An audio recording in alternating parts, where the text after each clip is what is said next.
Hujan deras mengguyur Jakarta malam itu, seolah langit ikut menangisi pernikahan yang baru saja usai. Rina berdiri di balkon apartemen mewah di kawasan SCBD, memandang lampu-lampu kota yang berkelap-kelip seperti bintang jatuh. Gaun pengantin putihnya masih menempel di tubuh, basah oleh air hujan yang menyusup melalui jendela terbuka. Di belakangnya, suara tawa dan obrolan tamu pesta masih samar terdengar dari ballroom Hotel Bintang 5. Tapi bagi Rina, malam itu bukan akhir dari mimpi, melainkan awal dari badai yang tak terlihat. Rina Wijaya, atau setidaknya, itulah nama aslinya yang ia sembunyikan rapat-rapat. Lahir dari keluarga konglomerat yang dulu menggenggam separuh ekonomi Indonesia. Ayahnya, Tuan Wijaya, adalah raja properti yang membangun kerajaan dari nol, meninggalkan warisan miliaran rupiah yang tersebar di seluruh dunia. Tapi 2 tahun lalu, skandal korupsi menghantam keluarga itu seperti tsunami. Ayahnya dipenjara, ibunya meninggal karena patah hati, dan Rina, pewaris tunggal, memilih menghilang. Ia menjual semua aset yang bisa dijual secara diam-diam melalui pengacara setia, Pak Harun, dan menyisakan cukup untuk memulai hidup baru. Kau harus belajar apa artinya hidup tanpa bayang-bayang uang, nak, kata Pak Harun saat itu, matanya penuh air mata. Rina setuju. Ia pindah ke kos-kosan sederhana di pinggiran Jakarta, bekerja sebagai desainer grafis freelance, dan berjanji pada dirinya sendiri, tak ada yang boleh tahu siapa dirinya sebenarnya. Sampai ia bertemu Andi. Andi Santoso, pria tampan berusia 28 tahun dengan senyum yang bisa melelehkan es, adalah putra tunggal dari Bu Siti Santoso, seorang sosialita terkenal di kalangan elit Jakarta. Keluarga Santoso menguasai bisnis tekstil yang stabil, tak sebesar Wijaya dulu, tapi cukup untuk hidup bergelimang kemewahan. Rina bertemu Andi di sebuah kafe kecil di Kemang, saat ia sedang mengerjakan proyek desain untuk klien kecil-kecilan. Andi datang sebagai pelanggan biasa, memesan kopi hitam dan laptopnya penuh laporan keuangan. Kau desainer? Bagus, aku butuh bantuan untuk logo perusahaan ayahku, katanya santai, sambil tersenyum lebar. Dari situ, percakapan mengalir seperti sungai. Andi tertarik pada Rina yang sederhana, tak neko-neko, berbeda dari wanita-wanita di lingkungannya yang selalu haus akan label desainer. Rina, di sisi lain, melihat Andi sebagai pelarian, seseorang yang tak tahu masa lalunya, yang membuatnya merasa normal untuk pertama kalinya. Cinta mereka berkembang cepat. Dalam 6 bulan, Andi melamar Rina di tepi pantai Ancol saat matahari terbenam. Kau membuatku ingin jadi versi terbaik dari diriku, bisiknya, cincin berlian sederhana, tapi mahal, meluncur ke jari Rina. Rina tersenyum, tapi di hatinya, ada bisikan kecil. Ini ujian, Rina. Bisakah kau bertahan tanpa mengungkap siapa dirimu? Ia menerima lamaran itu, dan pernikahan pun direncanakan. Bu Siti, yang awalnya ragu karena gadis kampung, seperti Rina tak punya latar belakang keluarga terkenal, akhirnya menyetujui setelah Andi memohon. Asal dia bisa menjaga nama baik kita, gumam Bu Siti saat itu. Matanya menatap Rina seperti menilai barang dagangan. Pernikahan digelar megah di ballroom Ritz-Carlton, dengan 500 tamu undangan, semua orang penting dari dunia bisnis dan sosialita. Rina mengenakan gaun rancangan desainer lokal yang ia pilih sendiri, sederhana tapi elegan, kontras dengan gaun Bu Siti yang penuh payet dan berlebihan. Saat akad nikah, Andi memegang tangan Rina erat. Suaranya gemetar saat mengucap janji setia. Rina menatapnya. Hatinya hangat. Ini nyata, pikirnya. Tapi saat resepsi dimulai, bayang-bayang mulai muncul.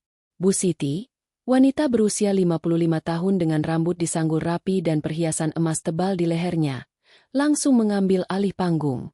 Ia berpidato panjang lebar tentang warisan keluarga Santoso yang harus dijaga, sambil sesekali melirik Rina dengan tatapan merendahkan. Kami senang menyambut menantu baru kami, Rina. Semoga ia bisa beradaptasi dengan kehidupan kami yang istimewa, katanya. Nada suaranya manis tapi penuh duri.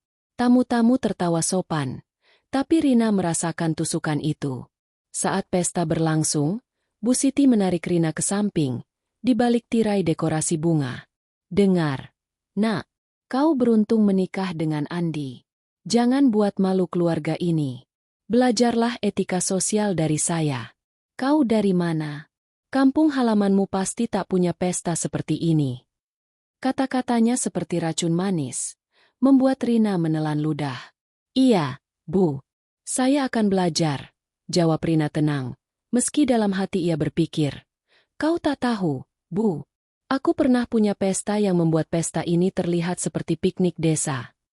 Malam itu, setelah tamu pulang, Rina dan Andi pindah ke rumah besar keluarga Santoso di Pondok Indah. Rumah itu seperti istana modern, lantai marmer impor, lukisan abstrak di dinding, dan pelayan yang siap 24 jam. Andi membawa Rina ke kamar utama, yang sudah dihias dengan kelopak mawar. Ini rumah kita sekarang, sayang. Ibu pasti akan sayang sama kamu, katanya sambil memeluk Rina dari belakang. Rina tersenyum, tapi saat Andi tertidur lelap karena kelelahan, ia bangun dan berjalan ke jendela. Di luar, taman yang rapi terlihat gelap, tapi Rina membayangkan Taman Wijaya Estate yang dulu luas seperti lapangan golf. Ia mengeluarkan ponselnya, ponsel murah yang ia beli untuk identitas barunya, dan mengirim pesan singkat ke Pak Harun. Semua lancar. Jangan khawatir. Balasan datang cepat. Hati-hati, Nona. Ingat, identitas itu pedang bermata dua. Kehidupan rumah tangga dimulai dengan manis pahit. Andi bekerja sebagai manajer di perusahaan tekstil ayahnya. Pulang malam dan sering membawa bunga untuk Rina. Mereka menghabiskan akhir pekan berjalan-jalan di mall, makan di restoran sederhana yang Andi pilih agar Rina nyaman. Tapi Bu Siti, Bu Siti adalah badai kecil yang tak pernah reda. Setiap pagi, saat sarapan di meja panjang dari kayu jati, Bu Siti akan mengomentari segala hal. Rina, kenapa pakai baju itu? Terlihat murahan. Coba pakai yang ibu belikan kemarin. Atau, makananmu terlalu sedikit. Kau kurus sekali, tak seperti menantu orang kaya. Rina selalu tersenyum, menjawab dengan sopan. Terima kasih sarannya, Bu. Tapi di dalam, ia mencatat setiap kata, seperti arsip rahasia yang suatu hari akan berguna. Suatu hari, saat Rina sedang merapikan lemari di kamar tamu, tugas yang Bu Siti titipkan padanya, ia menemukan kotak lama berisi foto-foto keluarga Santoso. Ada foto Bu Siti muda, tersenyum di samping ayah Andi, tapi di balik senyum itu, Rina melihat ambisi yang sama seperti ibunya dulu. Kau juga begini, ya Bu? Lapar akan status. Gumam Rina pelan. Ia ingat nasihat ayahnya, uang membeli segalanya, tapi kesetiaan tak bisa dibeli. Itulah mengapa Rina menyembunyikan dirinya. Ia ingin tahu, apakah Andi dan keluarganya mencintainya karena dirinya, atau karena apa yang bisa ia bawa. Malam-malam, saat Andi tidur, Rina sering terjaga. Ia membuka aplikasi rahasia di ponsel lamanya, yang tersembunyi di balik stiker lucu, dan memeriksa asetnya. Saham di bank Swiss, properti di Singapura, bahkan hotel kecil di Bali yang ia beli diam-diam. Semua itu menunggu saat yang tepat. Suatu hari, mereka akan tahu, pikirnya, sambil memandang cincin kawinnya. Tapi untuk sekarang, ia menikmati ketegangan itu, seperti permainan catur di mana ia adalah ratu yang menyamar sebagai pion. 2 bulan setelah pernikahan, Rina mulai merasakan mual pagi. Tes kehamilan positif. Ia memberitahu Andi dengan senyum lebar, dan pria itu melompat kegirangan, memeluknya erat. Kita akan punya bayi. Ibu pasti bahagia, katanya. Rina mengangguk, tapi saat Bu Siti tahu, reaksinya dingin. Sudah? Baru 2 bulan menikah. Harusnya tunggu dulu, biar stabil. Tatapannya penuh perhitungan, seolah bayi itu ancaman bagi kerajaannya. Rina merasakan dinginnya itu, tapi ia tersenyum. Ini awal yang baik, Bu. Keluarga kita akan bertambah. Di balkon malam itu, hujan masih turun. Rina menyentuh perutnya yang masih rata. Kau akan lahir ke dunia yang keras, Nak. Tapi ibu akan lindungi kau, seperti ayah lindungi ibu dulu. Angin malam membawa aroma tanah basah, dan Rina merasa Bayang-bayang pernikahannya baru saja mulai menebal. Tak ada yang tahu, badai sebenarnya baru akan datang. Pagi di rumah Santoso selalu dimulai dengan aroma kopi robusta yang diseduh pelayan, tapi bagi Rina, itu kini bercampur dengan bau mual yang tak tertahankan. 3 bulan setelah pernikahan, kehamilannya memasuki trimester pertama, dan gejala-gejala itu datang seperti gelombang tak terduga. Ia bangun dengan kepala pusing, berlari ke kamar mandi mewah berlapis marmer untuk muntah, sambil memegang pinggai keramik dingin. Ini normal, katanya pada cermin. Wajahnya pucat tapi matanya penuh tekad. Tapi di balik pintu kamar yang tertutup, Bu Siti sudah menunggu seperti elang yang mengintai mangsa. Sarapan pagi itu adalah ritual keluarga yang Bu Siti ciptakan. Meja panjang di ruang makan diterangi cahaya matahari pagi yang menyusup melalui jendela kaca patri. Andi sudah berangkat ke kantor sejak subuh, meninggalkan Rina sendirian menghadapi ibu mertuanya. "Selamat pagi, Bu," sapa Rina lemah, sambil duduk di kursi kayu berukir. Pelayan menyajikan bubur ayam hangat, telur rebus, dan roti bakar, semua yang biasa Rina hindari sekarang. Bu Siti, mengenakan kimono sutra impor dari Jepang, menatapnya dari ujung meja sambil menyeruput teh hijau. "Kau terlihat lemas sekali, Rina. Apa kau sakit? Atau tunggu, itu karena kabar gembira, itu, ya?" Nada suaranya manis, tapi ada nada sinis yang terselip, seperti madu yang dicampur racun. Rina mengangguk pelan, mencoba tersenyum. "Iya, Bu. Dokter bilang ini morning sickness. Nanti juga hilang." Ia mengaduk buburnya, tapi perutnya bergejolak hanya dengan membayangkan aromanya. Bu Siti tertawa kecil. Suaranya bergema di ruangan luas. "Morning sickness? Ah, anak muda sekarang terlalu dramatis. Dulu waktu hamil Andi, ibu tetap kerja, rapat bisnis, semuanya lancar. Kau harus kuat, Rina. Ini bukan liburan, ini tanggung jawab keluarga Santoso." Kata-katanya seperti cambuk halus, membuat Rina menunduk. Ia ingat kunjungan ke dokter kemarin. USG pertama menunjukkan titik kecil yang berdenyut, jantung bayi yang baru berumur 8 minggu. "Semuanya sehat, Bu Dokter," kata dokter perempuan itu sambil tersenyum. Tapi bagi Rina, itu bukan hanya kesehatan, itu harapan, sesuatu yang ia bangun sendirian di tengah badai ini. Hari-hari berikutnya, kehamilan Rina menjadi sorotan utama Bu Siti, tapi bukan dengan dukungan lembut. Setiap pagi, saat Rina berusaha makan sedikit roti kering untuk menahan mual, Bu Siti akan muncul dengan saran-saran yang lebih mirip perintah. "Makan yang bergizi, Rina. Jangan cuma salah sayur itu. Bayi butuh protein, bukan rumput. Lihat, kau makin kurus. Nanti Andi malu punya istri kurang sehat." Atau saat Rina berbaring di sofa ruang keluarga untuk istirahat, Bu Siti lewat sambil membawa tas belanjaan dari mall. "Kau malas sekali. Dulu ibu hamil, tetap beres-beres rumah. Coba bantu lipat handuk di laundry, biar tidak kaku." Rina selalu menurut, meski tubuhnya lelah. Ia melipat handuk-handuk sutra Bu Siti dengan tangan gemetar, sambil berpikir, "Ini ujian, Rina. Kau pilih ini untuk tahu siapa mereka sebenarnya." Andi, suaminya yang penyayang, adalah satu-satunya cahaya di tengah kabut itu. Ia pulang malam dari kantor, sering lelah tapi selalu membawa oleh-oleh kecil, jus jeruk segar atau biskuit rendah gula yang aman untuk ibu hamil. "Maaf ya, sayang, hari ini meeting panjang. Gimana perutmu?" tanyanya sambil memijat bahu Rina di kamar tidur. Mereka berbaring berdampingan. Tangan Andi menyentuh perut Rina yang mulai sedikit membuncit. "Bayi kita pasti kuat seperti ibunya," katanya lembut, mencium kening Rina. Malam-malam seperti itu membuat Rina lupa sejenak pada Bu Siti. Mereka berbicara tentang nama bayi. Jika laki-laki, mungkin Aditya seperti kakeknya. Jika perempuan, Raisa, seperti bunga favorit Rina. Andi bahkan mulai merencanakan kamar bayi di sayap rumah yang jarang dipakai. "Kita buat tema netral dulu, ya? Biar surprise." Rina tersenyum, hatinya hangat. Tapi Andi tak pernah melihat sisi gelap ibunya. Atau mungkin ia memilih untuk buta. Seiring minggu berganti, Kehamilan Rina memasuki trimester kedua, dan mual mulai reda. Perutnya kini terlihat jelas, membulat seperti buah melon kecil di balik baju longgar yang ia beli di pasar tradisional.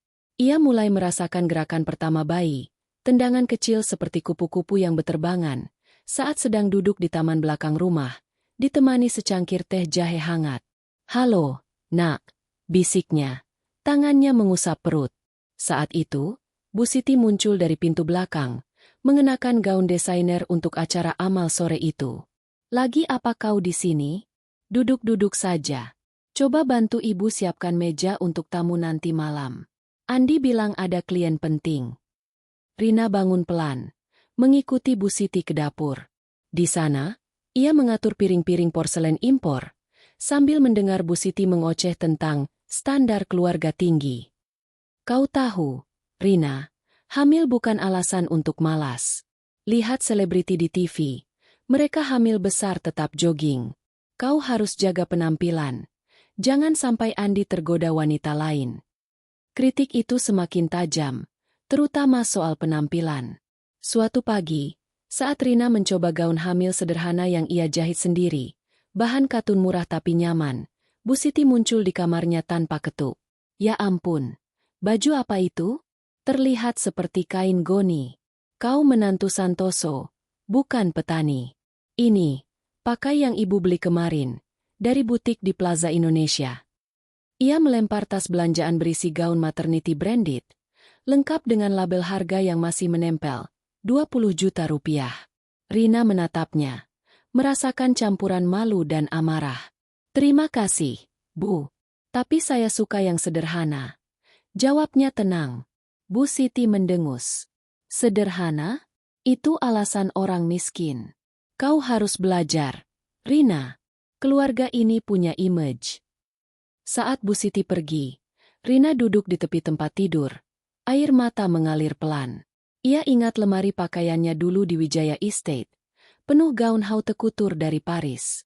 "Kau tak tahu, Bu," gumamnya. "Aku pernah punya lebih dari ini semua." Di tengah tekanan itu, Rina mulai merencanakan masa depan bayinya sendirian. Saat Andi lembur, ia menyelinap ke kamar kecil yang ia ubah menjadi ruang kerja rahasia.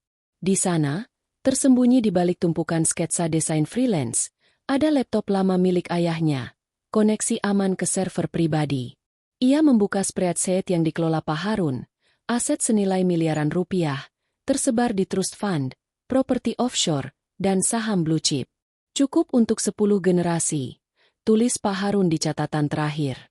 Rina menambahkan kolom baru, dana pendidikan bayi mulai 500 rupiah juta tahun. Ia membayangkan sekolah internasional terbaik, dokter spesialis anak, bahkan rumah aman di pinggiran kota jika perlu. "Kau tak akan seperti ibu, nak. Tak ada yang akan merendahkanmu," bisiknya pada perutnya. Tapi di balik rencana itu, ada bayang-bayang dendam yang mulai tumbuh. Setiap hinaan Bu Siti seperti batu bata, membangun tembok di hatinya. Suatu malam, saat hujan deras mengguyur lagi, Rina terbangun oleh suara pintu kamar terbuka pelan. Andi masuk, basah kuyup, membawa payung yang rusak. "Maaf telat, sayang. Banjir di jalan tol." Ia merangkul Rina, tapi ia bisa merasakan ketegangan di tubuh istrinya. "Ada apa? Kau kelihatan capek." Rina ragu sejenak, lalu menceritakan sebagian. "Ibu kadang suka komentar soal kehamilanku. Bilang aku kurang usaha." Andi menghela napas, memeluknya lebih erat. "Ibu cuma khawatir, Rin. Dia sayang sama kita. Kok, besok aku ajak dia ngobrol." Rina mengangguk, tapi di hatinya, ia tahu itu bohong. Andi tak peka, atau terlalu setia pada ibunya untuk melihat kebenaran. Saat memasuki bulan kelima, perut Rina semakin besar, dan Bu Siti semakin kasar. Saat makan malam keluarga, jarang sekali Andi bisa hadir. Bu Siti menyajikan sup ikan asin, makanan favoritnya. Rina, yang kini sensitif terhadap bau amis, mendorong piringnya pelan. "Maaf, Bu, perutku lagi tak enak." Bu Siti meledak. "Lagi-lagi kau pilih-pilih. Ini makanan sehat. Rina, kau mau bayi lahir kurang gizi? Dasar manja. Andi mencoba menengahi. Bu, sudah. Rina lagi hamil. Wajar. Tapi Bu Siti melotot. Kau bela dia terus. Ingat, ini keluarga kita. Andi. Rina diam, menahan air mata, sambil memandang piring kosong. Di kamar nanti, ia menulis di jurnal rahasianya. Hari ini, tambah satu alasan. Suatu hari, ia akan tahu siapa yang sebenarnya manja. Kehamilan itu, yang seharusnya penuh sukacita, menjadi medan perang diam-diam. Rina belajar bertahan, merencanakan di balik senyumnya, sambil merasakan tendangan bayi yang semakin kuat. Kita kuat, nak, bisiknya setiap malam. Tapi di balik itu, ia tahu, badai sesungguhnya baru akan datang, dan ia siap menghadapinya dengan senjata yang tak terlihat. Pagi di rumah Santoso terasa lebih panas dari biasanya, meski angin musim kemarau menyapu daun-daun palem di taman belakang. Rina, kini memasuki bulan ke-7 kehamilannya, bergerak pelan seperti kapal yang syarat muatan. Perutnya membulat sempurna, membuat setiap langkah terasa berat, tapi ia tetap berusaha menjaga rutinitasnya. Hari ini, ia bangun lebih awal untuk membuat sarapan spesial, nasi goreng seafood ringan, tanpa bumbu pedas yang bisa mengganggu pencernaannya. Untuk Andi, gumamnya sambil mengaduk wajan di dapur luas, aroma bawang goreng mulai memenuhi udara. Bayi di perutnya menendang pelan, seolah setuju, dan Rina tersenyum tipis. Ini salah satu cara kecilnya untuk bertahan, menciptakan momen bahagia di tengah tekanan yang tak pernah reda. Bu Siti sudah bangun sejak fajar. Seperti biasa, sibuk dengan rutinitas kecantikannya di kamar mandi pribadi. Ia keluar dengan rambut basah yang dibungkus handuk, mengenakan jubah mandi sutra, dan langsung menuju dapur. Apa itu? Bau amis lagi. Kau tahu ibu alergi seafood, Rina? Suaranya tajam, memecah keheningan pagi. Rina menoleh. Tangannya masih memegang spatula. Maaf, Bu. Ini untuk Andi. Dia suka. Saya buatkan telur dadar polos untuk ibu. Ia buru-buru menyajikan piring sederhana di meja, berharap itu cukup untuk meredakan badai kecil. Tapi Bu Siti mendengus, duduk dengan sikap angkuh. Kau selalu begini. Tak pernah dengar kata ibu. Hamil besar kok masih repot-repot masak. Biar pelayan saja. Rina menggigit bibir bawahnya, menahan dorongan untuk membalas. Iya, Bu. Saya cuma ingin bantu. Ia duduk pelan. Tangannya tanpa sadar mengusap perutnya yang tegang. Andi turun tangga tak lama kemudian. Rambutnya masih acak-acakan tapi senyumnya cerah saat melihat Rina. Wah, aroma mantap. Pagi. Sayang. Pagi, Bu. Ia mencium pipi Rina dulu, lalu duduk di sampingnya, langsung menyantap nasi goreng dengan lahap. Enak banget, Rin. Kau hebat. Hamil gini masih masak. Bu Siti melotot dari seberang meja. Tapi Andi tak peka. Hari ini meeting penting di kantor. Tapi malam pulang cepat. Kita nonton film yuk. Berdua sama bayi kita. Rina tersenyum lemah. Hatinya hangat sejenak. Boleh. Asal jangan horor. Bayi ini sensitif. Mereka tertawa kecil. Tapi Bu Siti menyela dengan nada dingin. Andi, ingat. Malam ini ada dinner dengan klien dari Singapura. Jangan janji sembarangan. Dan Rina, kau ikut, ya? Jangan malu-maluin dengan penampilanmu yang biasa-biasa saja. Rina mengangguk, meski perutnya mulas mendengarnya. Ini bukan undangan. Ini perintah.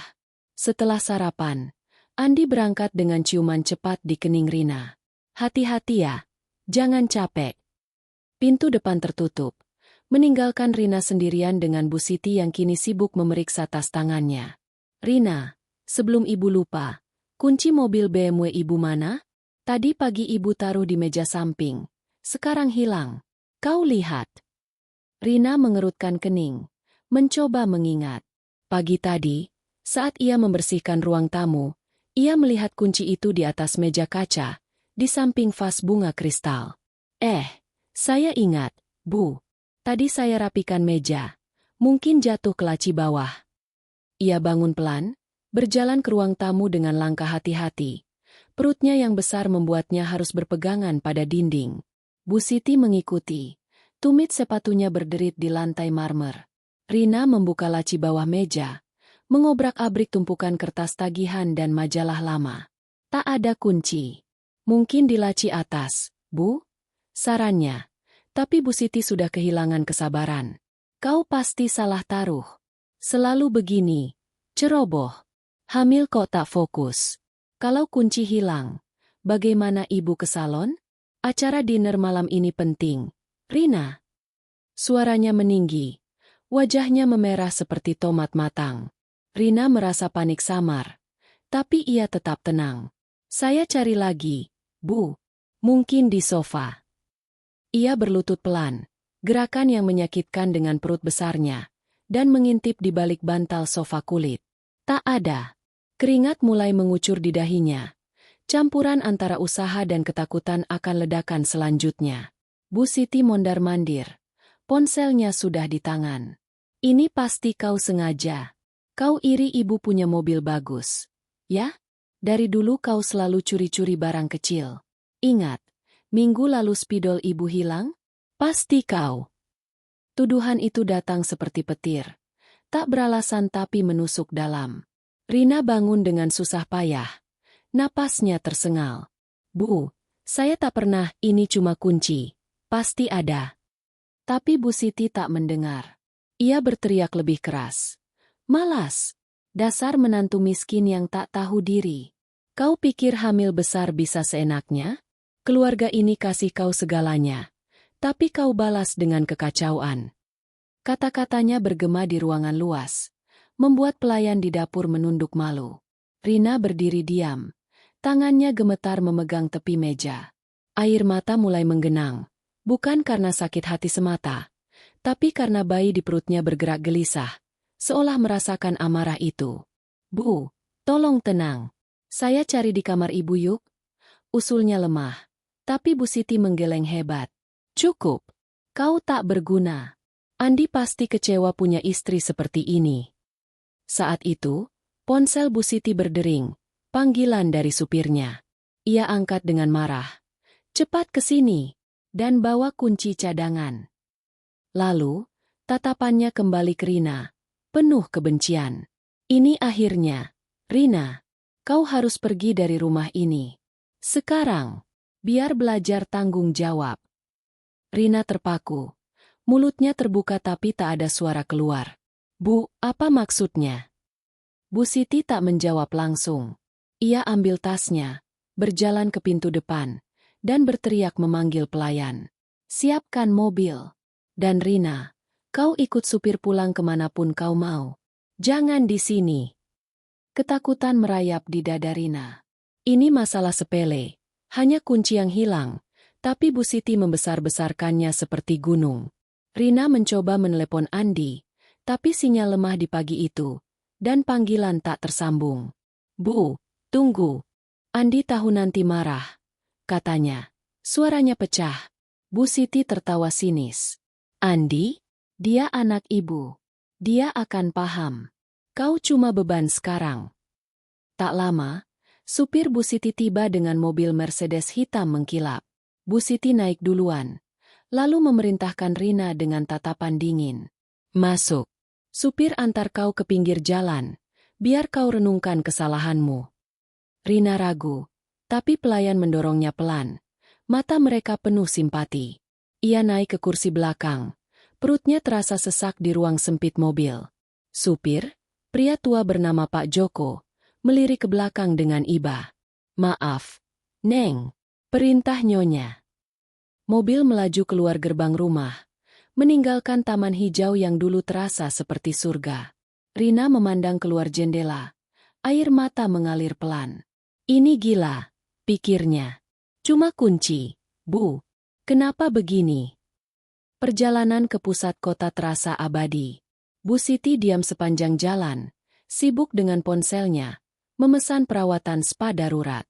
Rina mencoba bicara sekali. Bu, saya janji cari kunci itu nanti. Tolong pulang yuk. Tapi Bu Siti mengabaikannya. Hanya bilang, "Diam. Kau sudah cukup rusak pagiku." Akhirnya, di persimpangan ramai dekat Tamrin, Bu Siti memerintah supir berhenti. "Turunkan dia di sini. Biar jalan kaki pulang. Belajar disiplin." Rina terkejut. "Di tengah jalan? Bu, saya hamil besar. Tolong." Tapi pintu sudah terbuka, dan Bu Siti mendorong bahunya kasar. "Turun. Atau ibu telepon Andi sekarang. Bilang kau curi uang keluarga." Ancaman itu palsu, tapi cukup untuk membuat Rina turun dengan kaki gemetar. Tas kecilnya hanya berisi dompet tipis dan ponsel. Ia pegang erat. Mobil melaju pergi, meninggalkan Rina berdiri di trotoar panas, di tengah deru klakson dan asap knalpot. Perutnya berdenyut, kakinya pegal, dan hati itu hancur. "Kenapa, Bu?" "Cuma kunci," bisiknya pada angin.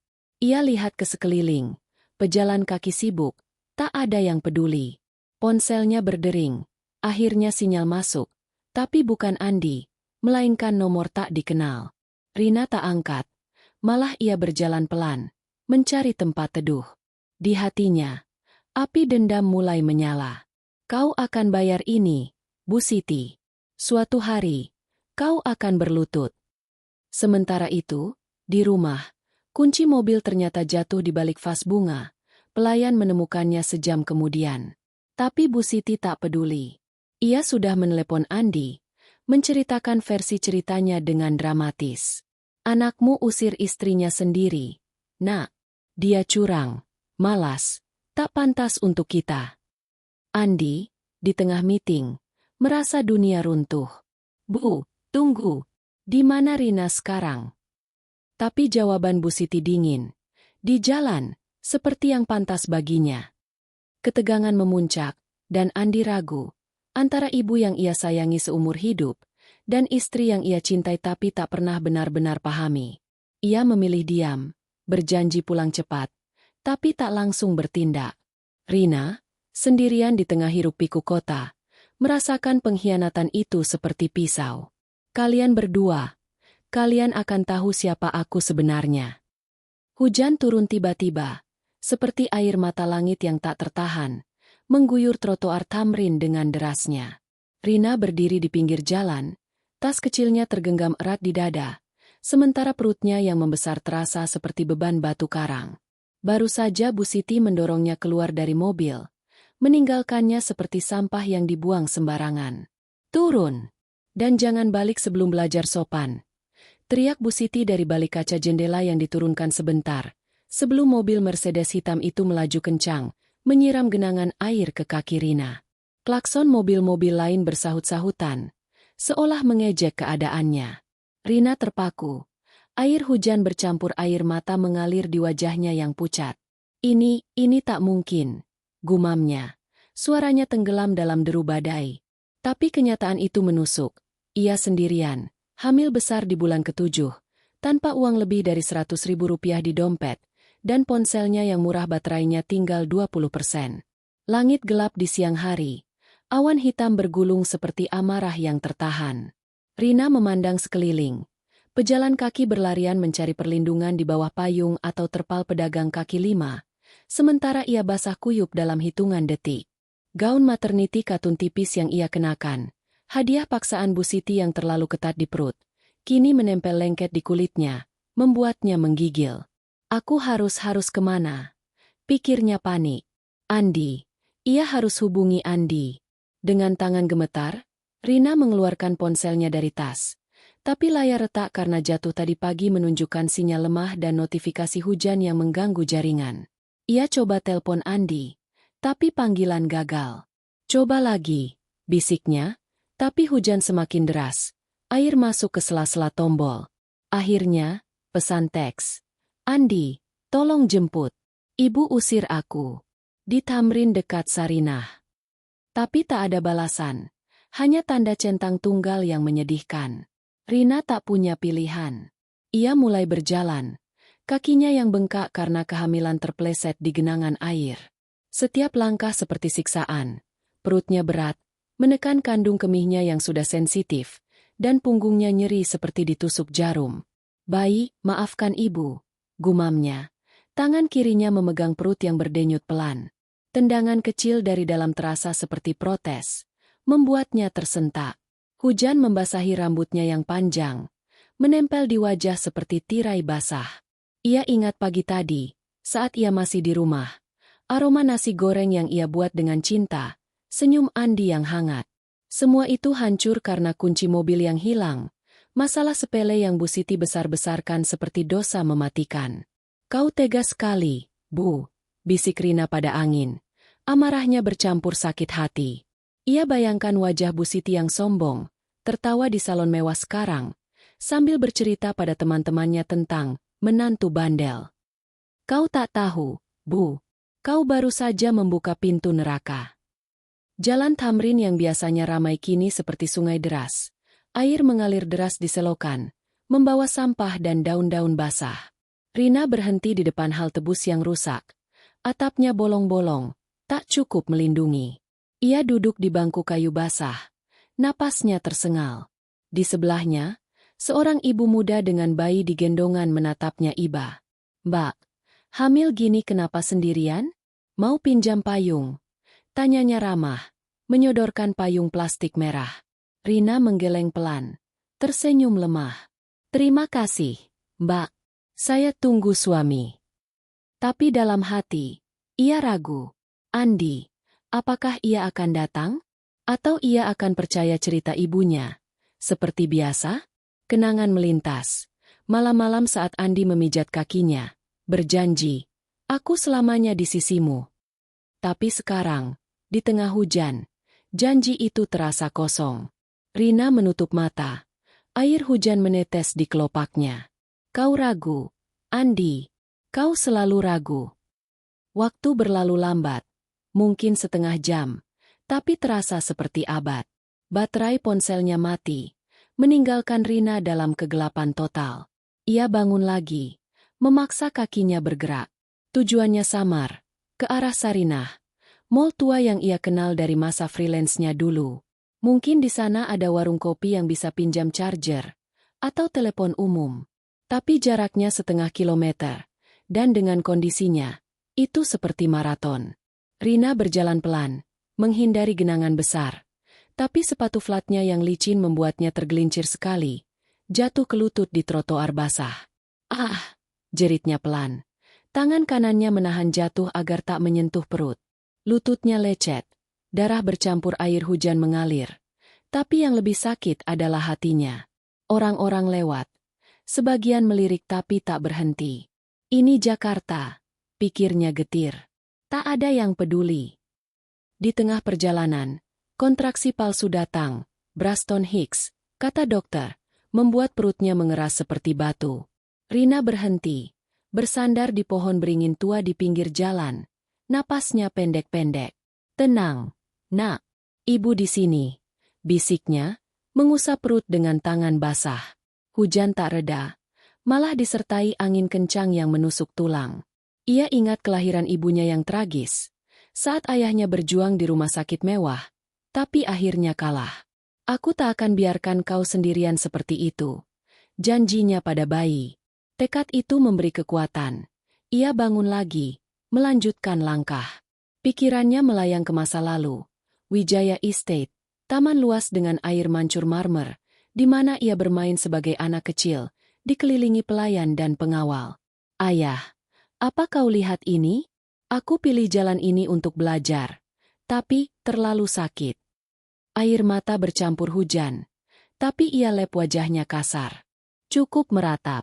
Waktunya bertindak. Akhirnya, setelah hampir 1 jam perjuangan, Rina tiba di pintu Sarinah. Kakinya bengkak, gaunnya kotor lumpur, dan ia terlihat seperti pengemis di tengah keramaian mall. Penjaga pintu, pria paruh baya, menatapnya curiga.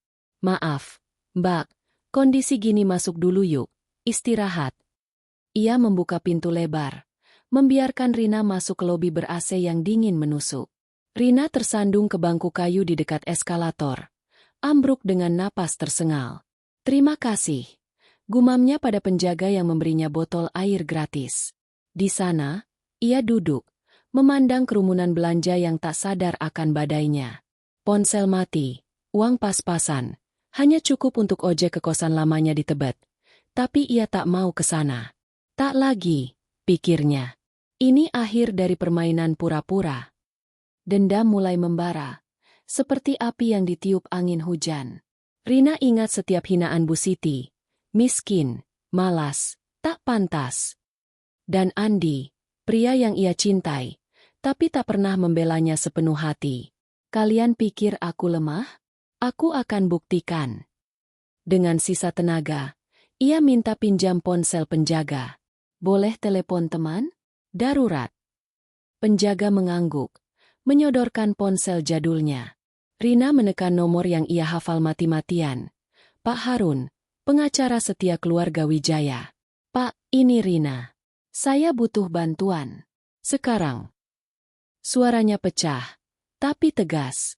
Di ujung sana, Pak Harun, pria 60 tahun dengan suara tenang seperti batu karang, tak bertanya banyak. Nona, tenang. Lokasi Anda di mana? Saya kirim mobil. 5 menit. Tak sampai 10 menit. Sebuah sedan hitam tanpa logo mewah berhenti di depan Sarinah. Sopirnya, pria berjas rapi bernama Mas Budi, turun dan membuka pintu belakang. Nona Rina, silakan masuk. Pak Harun sudah siapkan segalanya. Rina bangun pelan, dibantu Mas Budi yang memegang lengannya dengan hormat. Di dalam mobil, AC hangat dan handuk kering menunggu. Kemana? Tanyanya lemah. Mas Budi tersenyum tipis. Ke Dharma Wangsa. Nona, hotel milik Anda. Pak Harun bilang, suite penthouse siap. Rina terdiam. Hotel itu, ikon mewah di Kebayoran, ternyata salah satu aset tersembunyi Wijaya Group yang ia beli diam-diam 2 tahun lalu melalui perusahaan cangkang. Milikku, gumamnya, menyadari betapa dekatnya kekuatannya selama ini. Perjalanan ke hotel terasa seperti mimpi buruk yang berubah manis. Rina membungkus tubuhnya dengan handuk, memandang keluar jendela hujan yang mulai reda. Pikirannya berputar. Rencana balas dendam. Ia akan kumpulkan bukti, rekaman suara dari ponsel rahasianya yang tersimpan di rumah, catatan hinaan Bu Siti di jurnalnya, bahkan transkrip transfer uang keluarga Santoso yang mencurigakan. Pak Harun sudah janji akan selidiki penggelapan dana perusahaan tekstil, sesuatu yang Rina curigai sejak awal pernikahan. Mereka pikir aku pion, tapi aku ratu, bisiknya, merasakan tendangan bayi yang kini tenang. Mobil berhenti di lobi hotel yang megah. Lampu kristal berkilauan menyambutnya. Manajer hotel, seorang wanita berpakaian profesional, sudah menunggu dengan kunci suite. Selamat datang kembali, Nona Wijaya. Dokter kandungan kami siap periksa segera. Di suite penthouse, Rina mandi air hangat, mengenakan piyama sutra lembut, dan makan sup hangat yang disajikan pelayan. Pak Harun tiba sejam kemudian, membawa koper kecil berisi dokumen dan laptop aman. Ceritakan semuanya, Nona, katanya sambil duduk di sofa kulit. Rina menceritakan dari awal. Kunci hilang, tuduhan palsu, pengusiran ke hujan. Air matanya mengalir lagi. Tapi kali ini bercampur amarah. Mereka harus bayar, Pak, mulai dari sekarang. Pak Harun mengangguk. Matanya penuh api. Sudah saya mulai. Tim investigasi kami selidiki Bu Siti. Ada transfer mencurigakan ke rekening pribadinya. Jutaan rupiah dari dana perusahaan Andi. Dan identitas Anda siap diungkap kapan saja. Rina tersenyum tipis untuk pertama kalinya hari itu. Baik. Tapi biar pelan-pelan. Biar mereka rasakan ketakutan dulu. Malam itu, di kamar suite yang menghadap Skyline Jakarta, Rina berbaring di tempat tidur king size. Perutnya aman di atas bantal empuk. Hujan masih rintik di luar. Tapi badai di hatinya kini terarah. Kau selamat, nak. Dan kita akan menang. Bisiknya. Dendam itu tak lagi buta. Ia punya rencana. Dan besok adalah awal. Bu Siti dan Andi akan mencarinya. Panik. Tapi terlambat. Rahasia Wijaya akan terungkap. Dan lutut Bu Siti akan gemetar di hadapannya.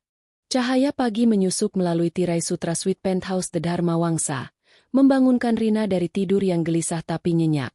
Pertama kalinya setelah pengusiran kemarin. Ia membuka mata perlahan, merasakan kelembutan kasur king size yang kontras dengan trotoar basah tamrin. Perutnya yang besar terasa lebih ringan sekarang, setelah periksaan dokter kandungan hotel semalam. Semuanya normal, Nona. Bayi kuat, tapi istirahat total hari ini. Kata-kata itu seperti balsem, tapi di baliknya, amarah Rina masih membara seperti bara api yang siap menyala. Ia bangun pelan, tangan kanannya mengusap perut sambil berbisik. Hari ini kita mulai, Nak. Mereka tak akan tahu apa yang datang. Suite itu seperti istana kecil, dinding berpanel kayu mahoni, balkon menghadap taman tropis hotel, dan meja kerja yang sudah disiapkan Pak Harun dengan laptop tipis berkeamanan tinggi. Aroma kopi Arabica segar dan kroasang hangat menguar dari keranjang sarapan yang dibawa pelayan pagi-pagi. Rina duduk di meja itu, mengenakan robe sutra putih yang lembut. Rambutnya masih basah setelah mandi air hangat semalam. Di depannya, Pak Harun, pria ramping berjas abu-abu, kacamata tebalnya menyembunyikan mata tajam, sudah menunggu dengan setumpuk dokumen. Pagi, Nona. Bagaimana rasanya tidur di rumah sendiri? Tanyanya dengan senyum tipis. Suaranya tenang seperti biasa, meski matanya penuh kekhawatiran. Rina tersenyum lemah, menyentuh cangkir kopinya. Seperti bangun dari mimpi buruk. Pak, tapi mimpi itu nyata. Mereka, Bu Siti dan Andi, pasti sudah panik sekarang. Ia ingat pesan terakhir yang ia kirim dari ponsel pinjaman semalam. Aku aman. Jangan cari. Tak ada balasan. Tapi ia tahu badai sudah dimulai di rumah Santoso. Pak Harun mengangguk, membuka map coklat di depannya. Benar, Nona. Tim saya pantau sejak malam. Andi menelepon polisi pagi ini.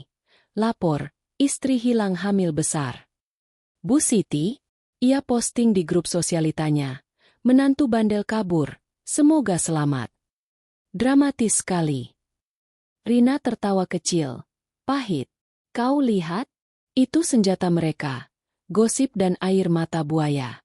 Sekarang giliran kita. Panggilan rahasia dimulai saat itu juga. Pak Harun menekan tombol speaker di laptop, menghubungi jaringan intelijen pribadi Wijaya Group, tim kecil tapi efisien yang Rina warisi dari ayahnya, terdiri dari hacker etis, akuntan forensik, dan detektif swasta. Layar terbagi. Wajah-wajah familiar muncul via video call aman. Pertama, Ibu Sari, mantan sekretaris ayah Rina yang kini jadi koordinator. Nona, selamat kembali. Kami siap eksekusi rencana A. Lalu, Mas Tony, hacker berusia 30-an dengan tato samar di leher. Sudah saya akses server perusahaan Santoso.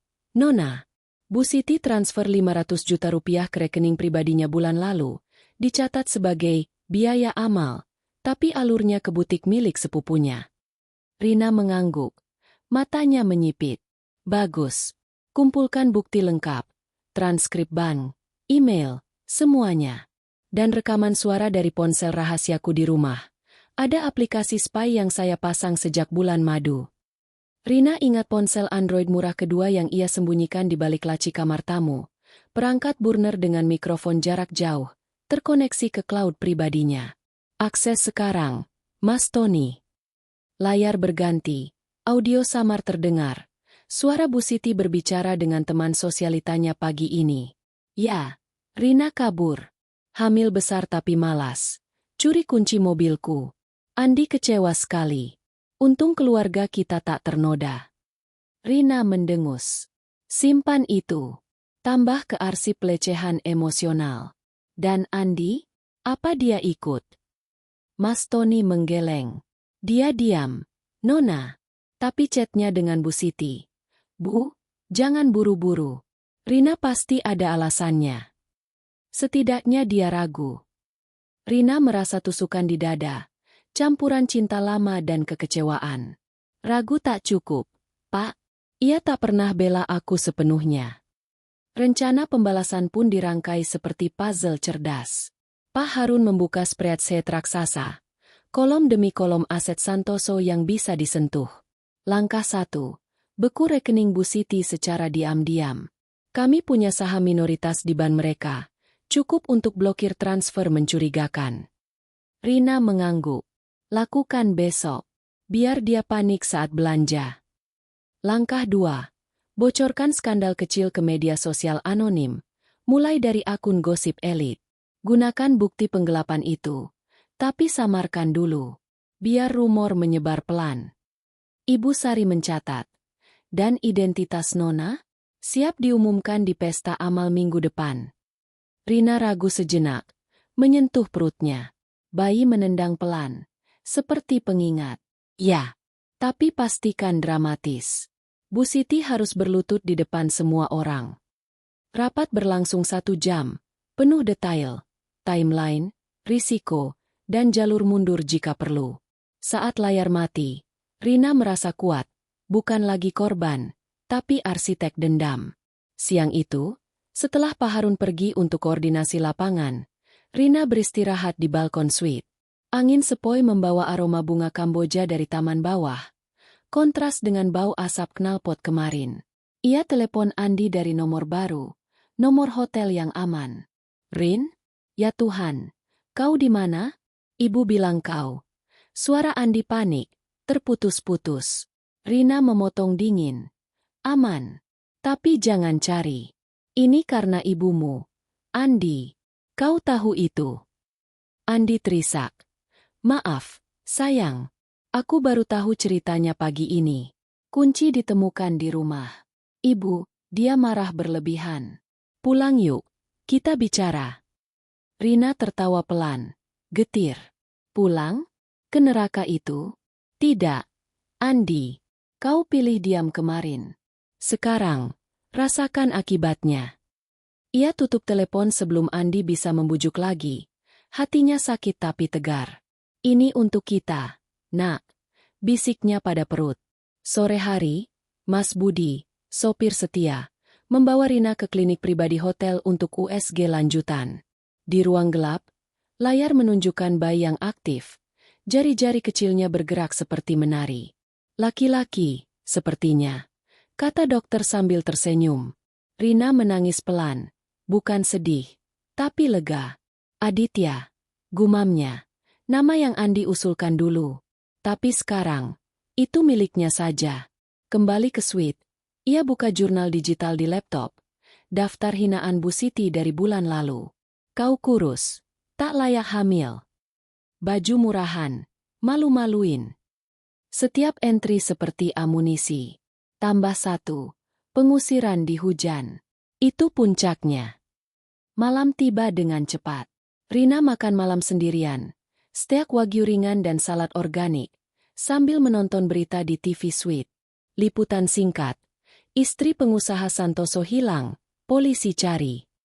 Wajah Bu Siti muncul sekilas. Mata merah pura-pura. Berbicara pada wartawan di depan rumah Pondok Indah. Tolong bantu cari menantuku. Dia hamil anak kami. Rina mematikan TV. Amarahnya memuncak. Akting bagus, Bu. Tapi besok, kau akan benar-benar menangis. Ia telepon Pak Harun lagi. Percepat langkah 1. Beku rekeningnya malam ini. Balasan datang. Sudah, Nona. Besok pagi, dia akan dapat notifikasi bank. Di balkon malam itu, Rina berdiri memandang bintang-bintang samar di atas Jakarta. Angin malam membelai wajahnya, membawa bisikan masa lalu. Ayahnya yang dulu bilang, dendam bukan racun jika kau kendalikan, nak. Jadikan senjata. Ia ingat skandal yang menghancurkan Wijaya, korupsi palsu yang direkayasa kompetitor. Kau ajari aku bertahan, ayah. Sekarang, aku balas untuk keluarga kita. Perutnya bergerak lagi, tendangan kuat seperti tinju kecil. Rina tertawa. Iya, nak, kita tim sekarang. Dendamnya tak lagi buta. Ia punya peta, sekutu, dan waktu. Bu Siti akan kaget saat tahu hotel ini miliknya. Saat rekeningnya kosong, saat rumor mulai bergulir. Dan Andi, mungkin ia akan selamat.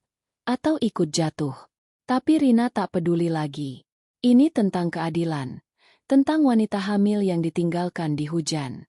Sebelum tidur, Rina kirim pesan terenkripsi ke tim. Siapkan undangan pesta amal. Nama asli, Rina Wijaya. Tombol kirim ditekan, dan pintu rahasia terbuka lebar. Besok, permainan berubah. Malam pesta amal di ballroom Ritz-Carlton terasa seperti panggung teater megah, di mana lampu kristal bergantung seperti bintang palsu dan meja-meja bundar ditutupi taplak sutra putih berkilauan. Aroma parfum mahal bercampur dengan hidangan kaviar dan foie gras, sementara alunan biola klasik mengalun lembut di udara. Ini adalah acara tahunan, Yayasan Harapan Elit, untuk anak yatim piatu, dihadiri 300 tamu, pengusaha berjas Armani, sosialita bergoan Dior, dan politisi dengan senyum politik.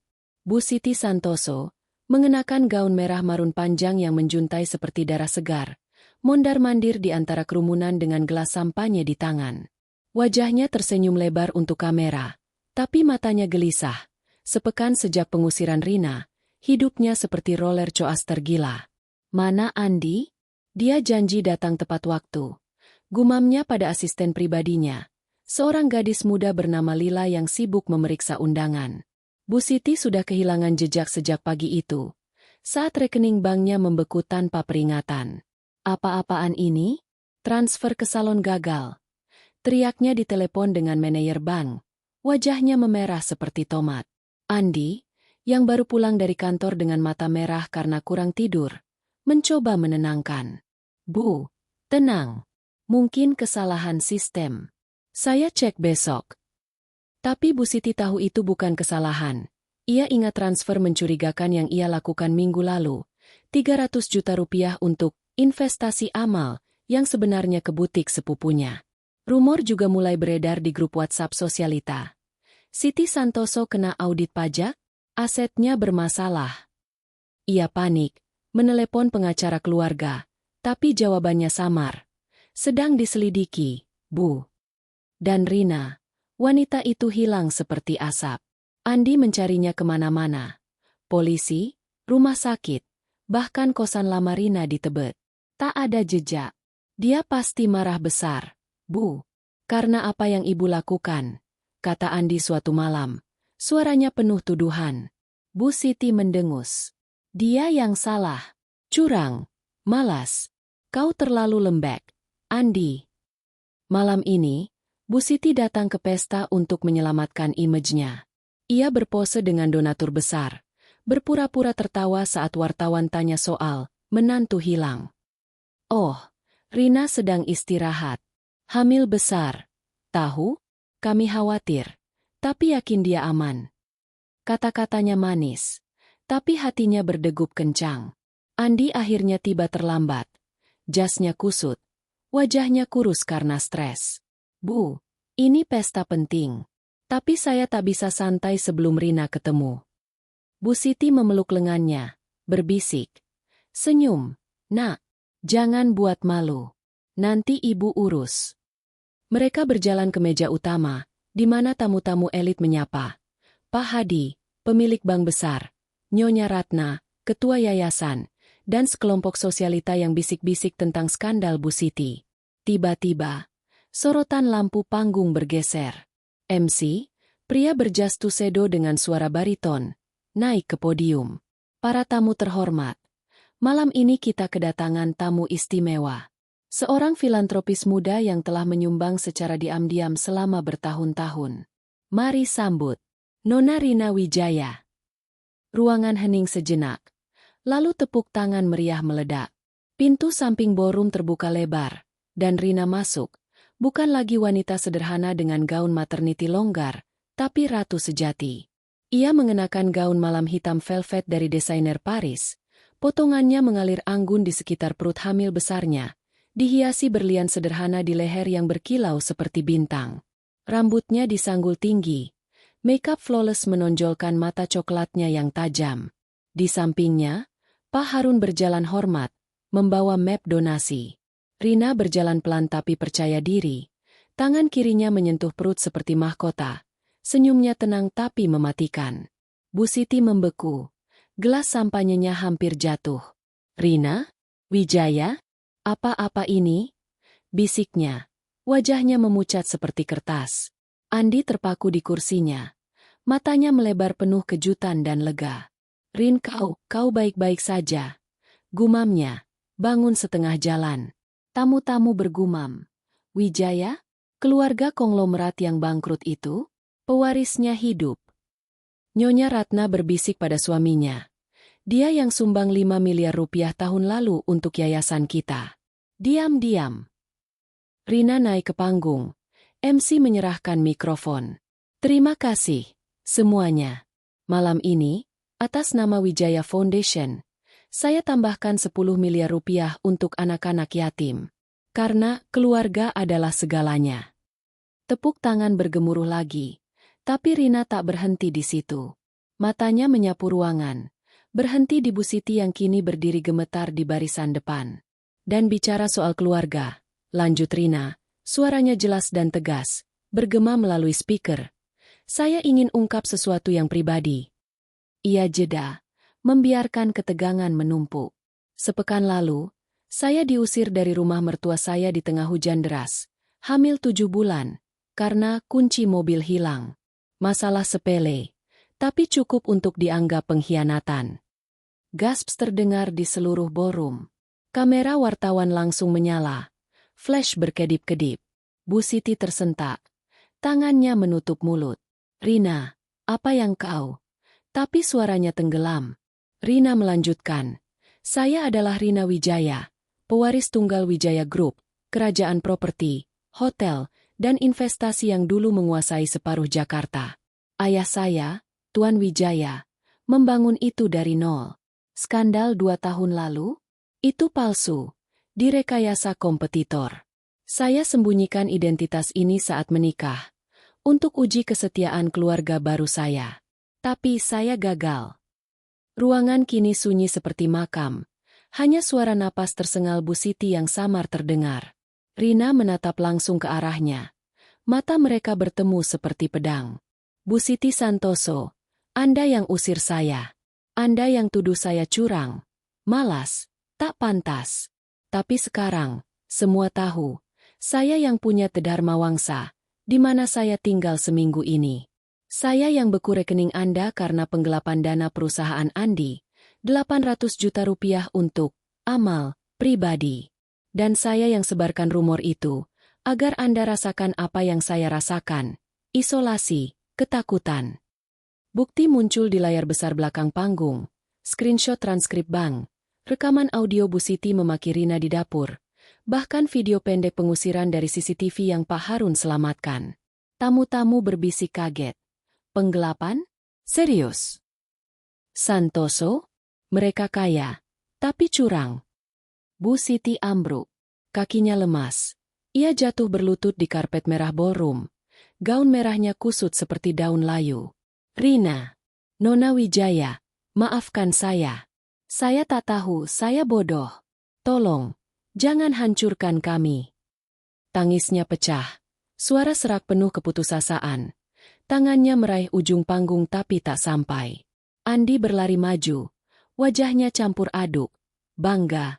Malu. Hancur. Rin, kenapa tak bilang dari awal? Aku cinta kau. Bukan uangmu. Tapi Rina menggeleng pelan dari atas panggung. Air mata menggenang di matanya tapi tak jatuh. Cinta? Kau diam saat ibumu hina saya. Andi, kau ragu saat saya butuh. Ini bukan tentang uang. Ini tentang harga diri. Wartawan mengerumuni Bu Siti yang berlutut. Flash menyilaukan. Tapi ia tak peduli. Hanya meratap. Tolong cucuku, maafkan nenek. Rina turun dari panggung pelan. Dibantu Pak Harun. Berhenti di depan Bu Siti yang kini basah oleh air mata sendiri. Tamu-tamu menyaksikan seperti adegan film. Beberapa bertepuk tangan pelan. Untuk keberanian Rina. Yang lain berbisik simpati pada Bu Siti. Berdiri, Bu, kata Rina dingin. Suaranya tak lagi gemetar. Ini baru awal. Penggelapan Anda akan dilaporkan polisi besok. Perusahaan Andi? Saya ambil alih saham minoritasnya. Cukup untuk audit total. Bu Siti mengangkat wajah. Matanya merah dan bengkak. Apapun saya lakukan. Bersihkan nama baik saya. Nona. Saya salah besar. Rina menatapnya lama.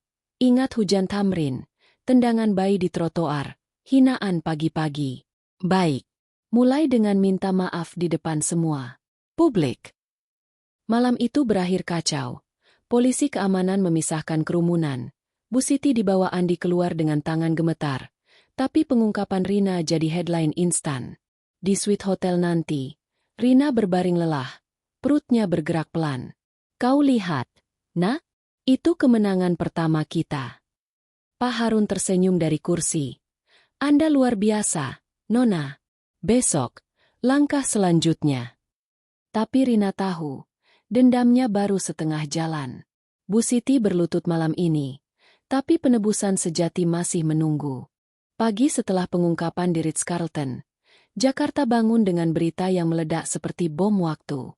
Headline Kompas, pewaris Wijaya ungkap skandal penggelapan mertua, berlutut di pesta amal. Foto Bu Siti berlutut di karpet merah. Gaun merahnya kusut dan wajahnya basah air mata, tersebar di setiap portal berita. Twitter, atau X, seperti sekarang, membara dengan tagar Rina Wijaya dan skandal Santoso. Wanita hamil diusir mertua karena kunci hilang? Gila. Tulis akun gosip elit Jakartati. Bu Siti Santoso, yang dulu ratu sosialita dengan 50.000 followers, kini dibanjiri komentar pedas. Hipokrit. Amal sambil curi dana anaknya sendiri. Karma cepat datang, Bu. Ia scroll ponselnya di kamar tidur mewah Pondok Indah. Tangannya gemetar. Mata bengkak karena tak tidur semalaman. Ini mimpi buruk, gumamnya. Melempar ponsel ke bantal.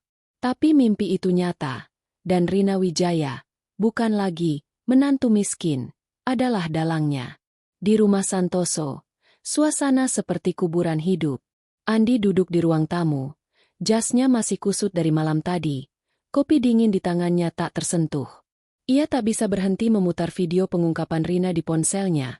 Wajah istrinya yang tegas di panggung membuatnya campur aduk. Bangga pada kekuatannya, malu pada kelemahannya sendiri. Kenapa kau tak bilang, Rin? Aku pikir kau butuh aku, bukan uangmu. Bisiknya pada layar kosong. Bu Siti turun tangga pelan. Rambutnya acak-acakan tanpa sanggul rapi biasanya, mengenakan kimono lama yang pudar. Andi, nak, tolong bilang ini bohong. Rina bohong, kan? Dia tak mungkin Wijaya.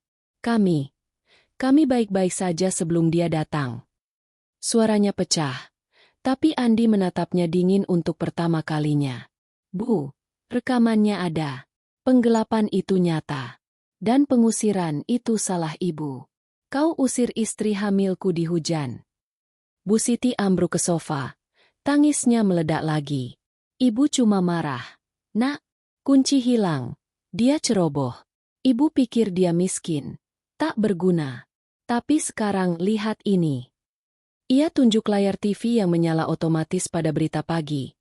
Wawancara pakar hukum di CNN Indonesia. Kasus ini bisa berujung pidana. Bu Siti. Penggelapan dana perusahaan hingga 800 juta rupiah, plus pelecehan emosional pada menantu hamil. Hukumannya minimal 5 tahun. Bu Siti tutup telinga. Tidak, ibu tak mau penjara. Kau harus selamatkan ibu. Andi, kamu anak tunggal. Andi menggeleng. Hatinya hancur. Saya coba, Bu. Tapi Rina, dia sakit hati. Saya hubungi pengacaranya tadi malam. Mereka minta ibu minta maaf publik, atau laporan polisi langsung.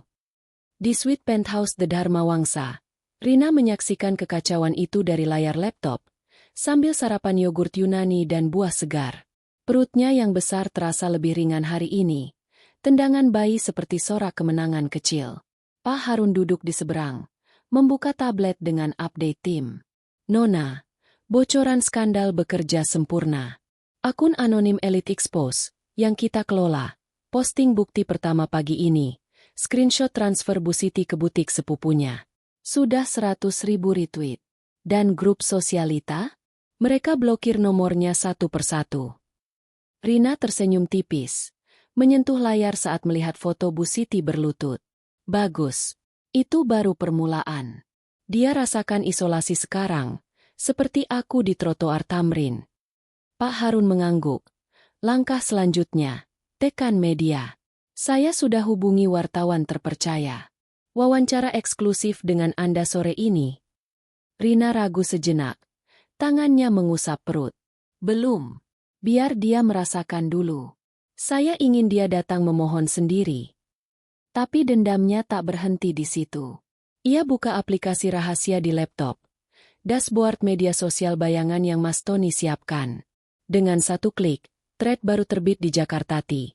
Detail skandal Santoso. Bu Siti tak hanya gelapkan dana, tapi hina menantu hamilnya setiap hari. Audio bukti di link bio. Audio itu, rekaman dari ponsel spy Rina.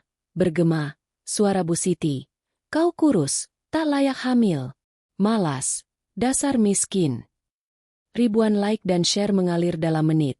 Komentar membanjiri. Kasihan Rina Wijaya, hamil besar diusir mertua tega. Boycott brand Santoso. Rina tutup laptop. Napasnya tenang. Ini untukmu, nak. Biar tak ada ibu lain yang dihina seperti ini. Sementara itu, telepon Bu Siti berdering tak henti. Dulu panggilan undangan pesta, kini tuntutan dan gosip. Pertama, Nyonya Ratna dari Yayasan Amal. Siti, maaf ya, tapi donasi malam tadi kami tarik nama Anda dari daftar.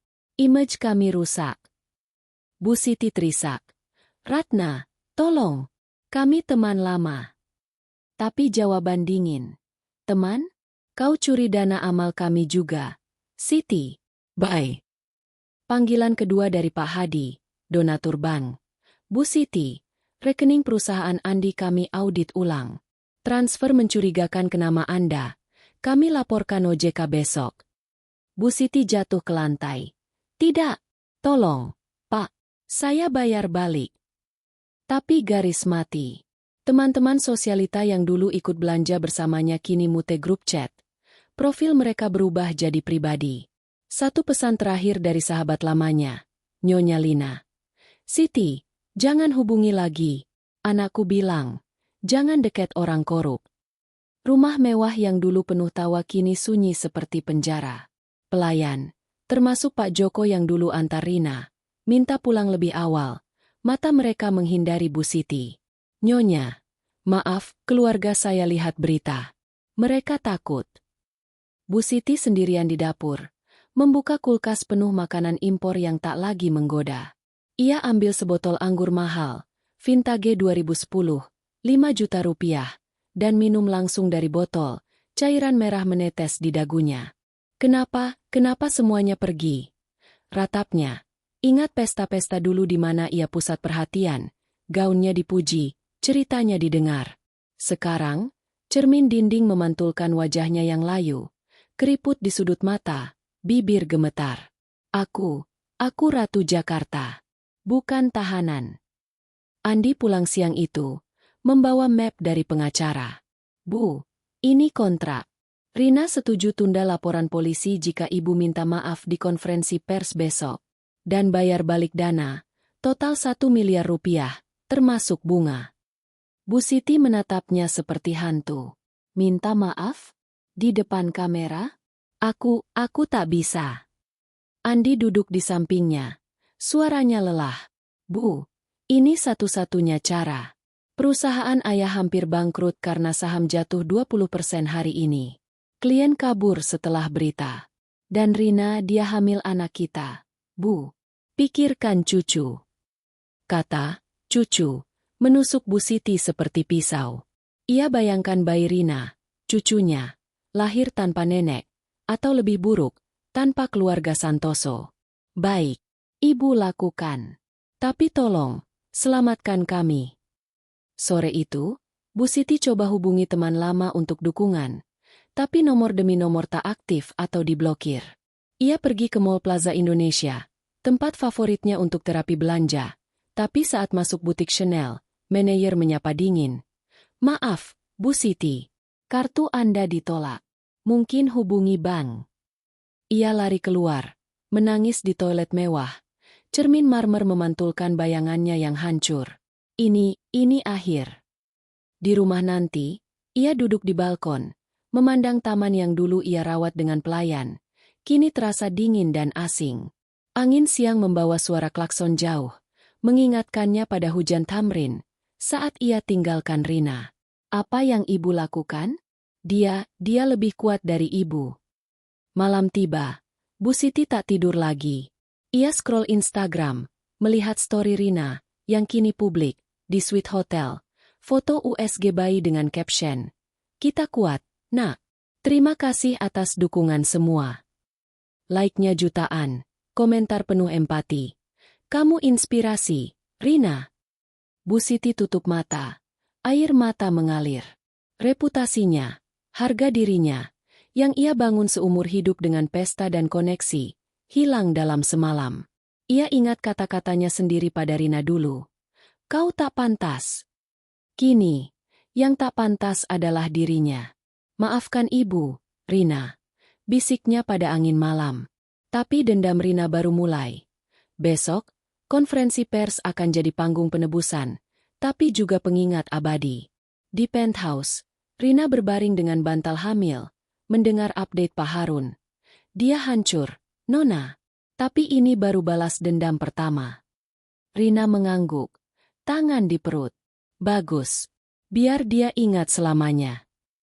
Pagi di rumah Santoso terasa seperti kabut tebal yang menyelimuti segalanya, membuat napas terasa sesak.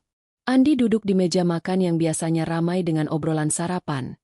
Tapi kini sunyi hanya ditemani suara sendok yang bergesek pelan dengan piring keramik. Ia menyodok telur orak-arik di depannya, tapi tak ada selera. Malam tadi, setelah Bu Siti menangis berjam-jam di kamarnya, Andi terjaga memikirkan Rina.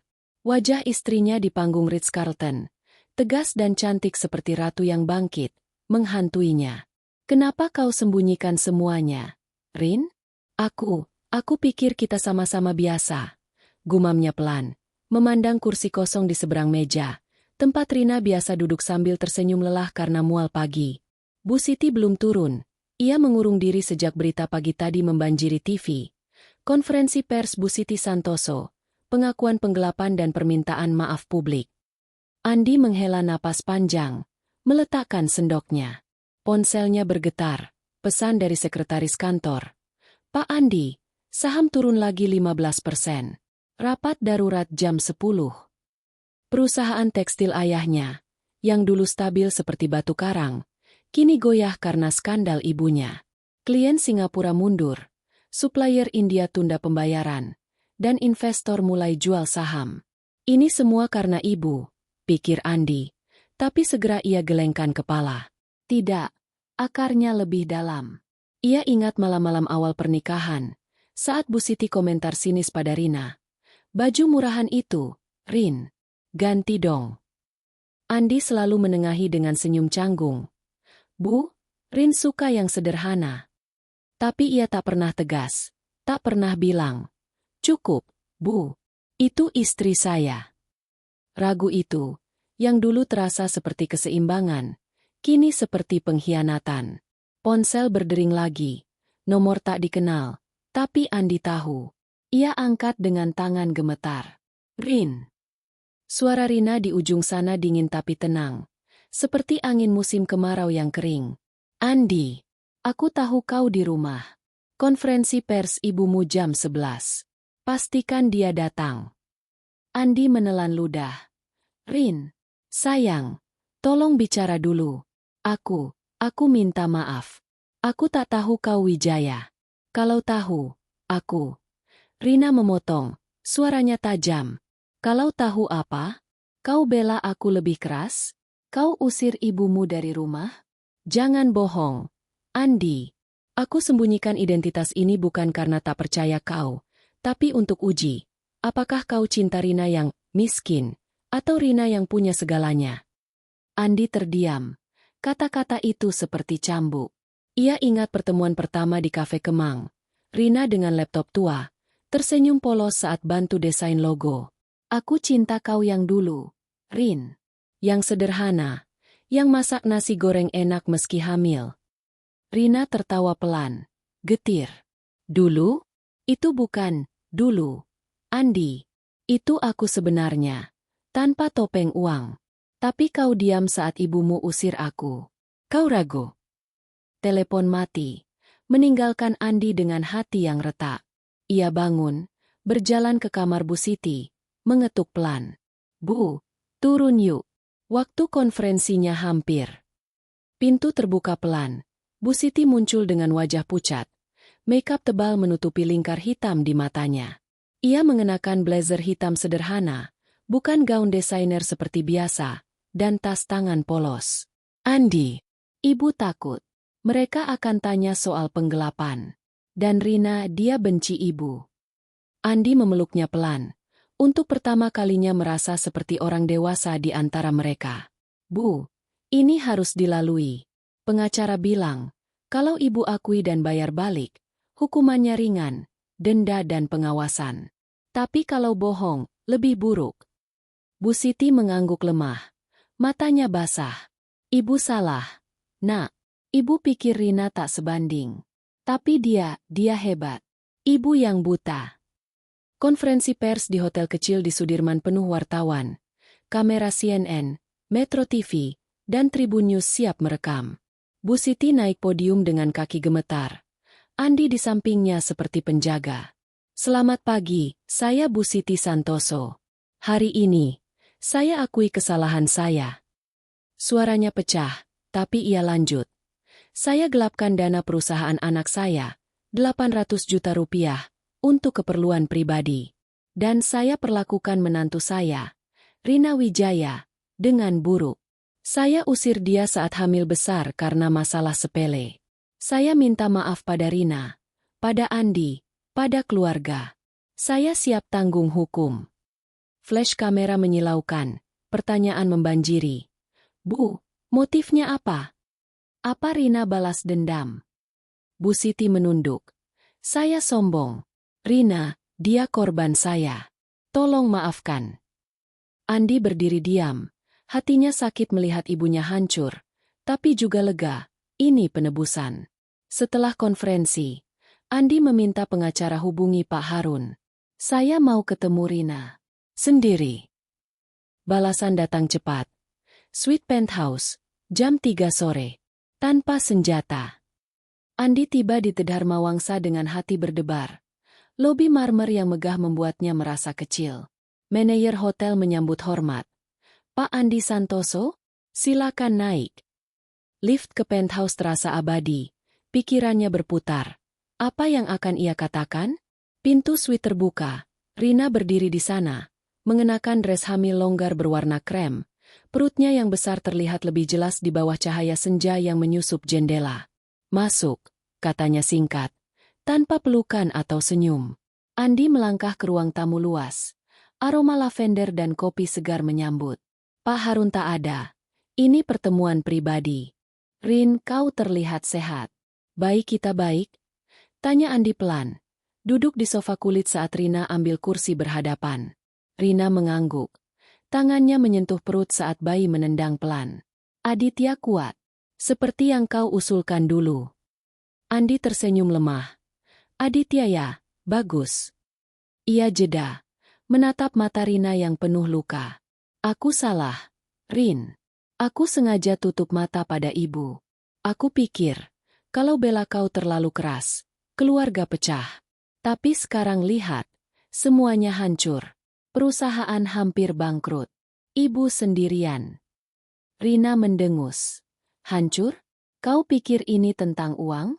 Ini tentang rasa sakit. Andi, setiap pagi, ibumu bilang aku, malas, kurang gizi. Kau dengar, tapi diam. Saat dia usir aku di hujan, kau ragu, tak langsung cari aku.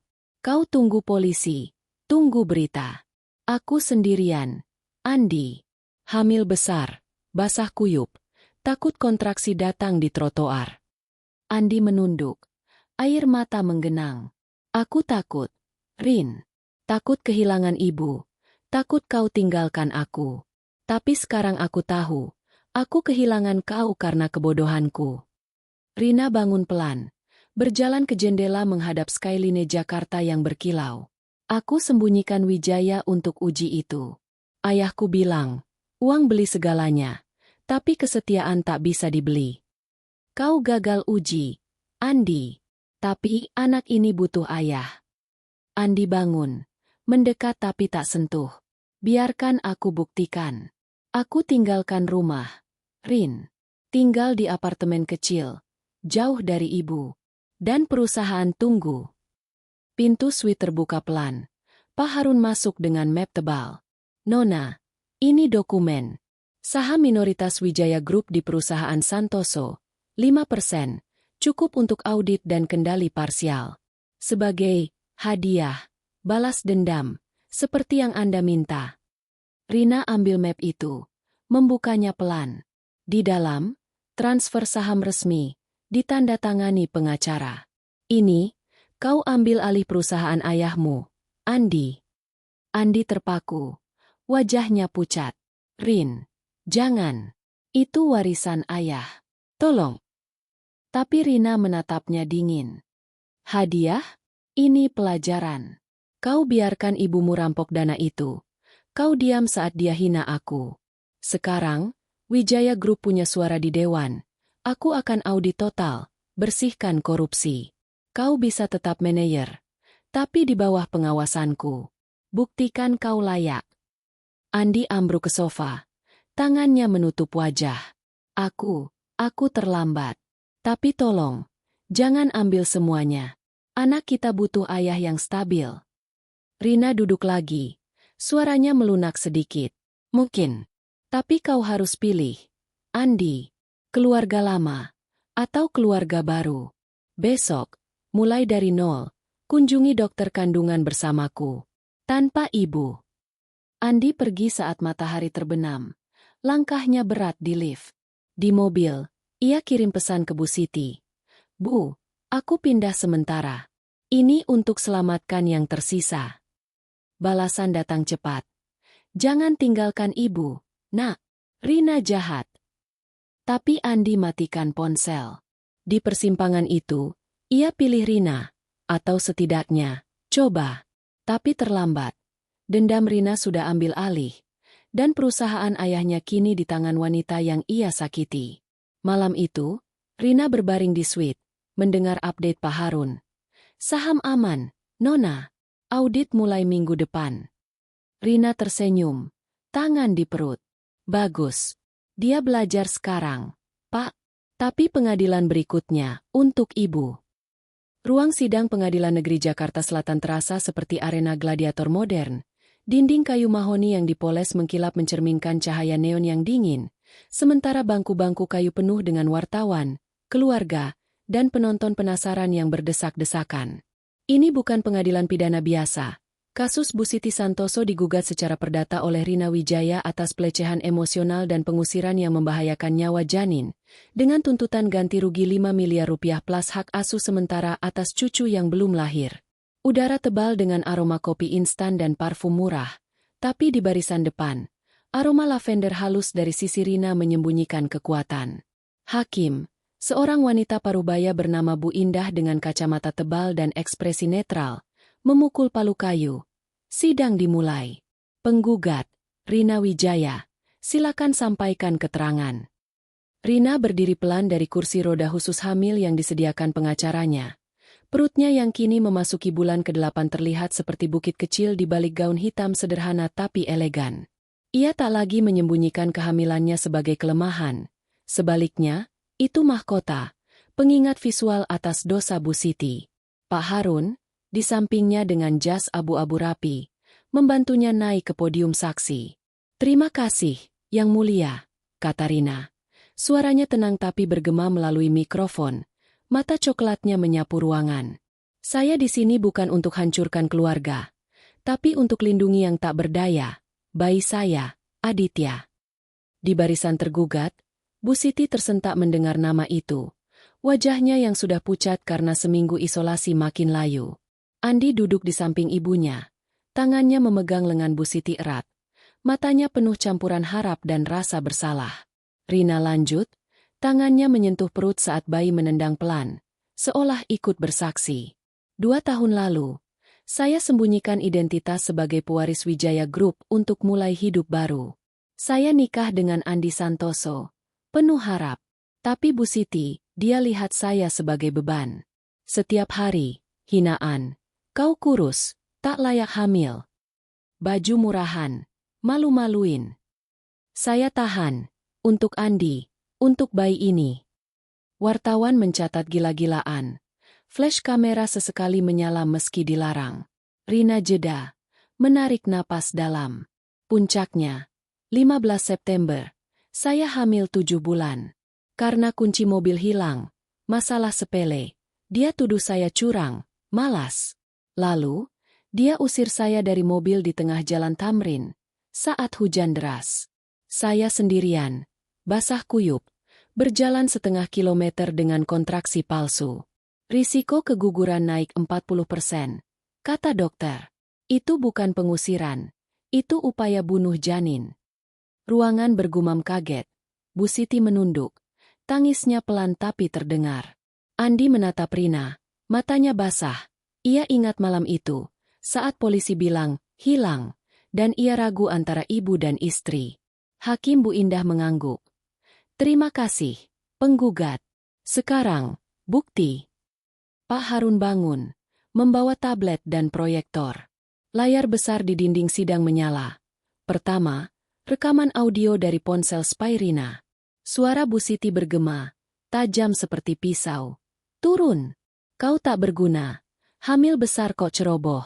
Biar belajar di jalan. Rina menambahkan. Ini dari aplikasi keamanan ponsel saya. Dan ini. Video CCTV dari mobil supir Pak Joko muncul. Bu Siti mendorong Rina keluar pintu. Hujan deras membasahi gaun maternity istrinya. Wajah Rina penuh ketakutan saat mobil melaju pergi. Penonton tersentak. Seorang ibu di barisan belakang menangis pelan. Ya Tuhan, tega sekali, bisiknya. Pak Harun lanjut. Suaranya tegas seperti jaksa. Bukti medis. Laporan dokter kandungan The Dharma Wangsa, 16 September. Stres akut, tekanan darah tinggi, risiko prematur 30%. Plus, transkrip penggelapan. 800 juta rupiah dari dana perusahaan Santoso, transfer ke rekening pribadi Bu Siti untuk belanja amal. Bukti forensik dari audit Wijaya Group. Layar berganti ke spreadsheet bank. Angka-angka merah menyilaukan. Bu Siti gemetar. Itu kesalahan, Yang Mulia. Saya tak sengaja. Tapi hakim memotong. Tergugat, giliran Anda. Pengacara Bu Siti. Seorang pria tua bernama Pak Budi dengan dasi longgar, bangun gugup. Klien saya akui kesalahan. Tapi ini emosional. Bukan kriminal. Dia stres karena perusahaan. Tolong ampuni. Dia nenek yang baik. Bu Siti naik ke podium. Kakinya lemas seperti daun kering. Make-upnya luntur karena tangis. Gaun biru pudarnya kontras dengan kemewahan dulu. Yang Mulia. Rina, maafkan saya.